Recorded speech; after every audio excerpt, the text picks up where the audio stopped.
Yes, bears do chew on trail cameras. We have this Bully camera which takes beautiful videos and pictures.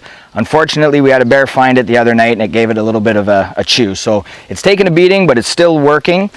But at the end of the day, you know, when you invest your money in a trail camera, you want to do everything you can to protect it. So I'm going to give you a couple of tips on maybe how to avoid this happening. First one is you can always move it a little bit higher. With bears, if you go that much higher and then angle it down towards your bait, they're just less likely to reach up or climb the tree to get at it.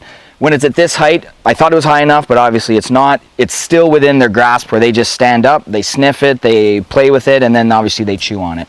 So move it up a little bit higher, angle it down, step one. Step two, you can always buy a bear box. So there are metal protective boxes that you can put your cameras in. They're great, they work really well. In my case, the only downside is I run about 25 baits. So it just takes a little bit longer to get it in and out of that box to check the SD cards. So I choose not to.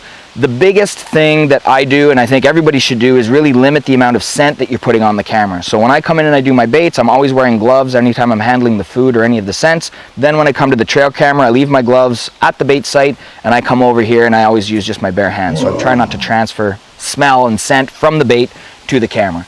So although it's still working, I wish it didn't happen.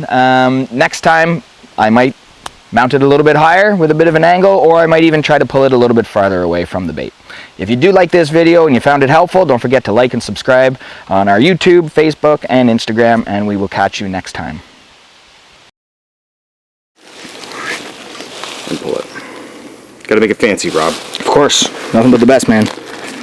Okay.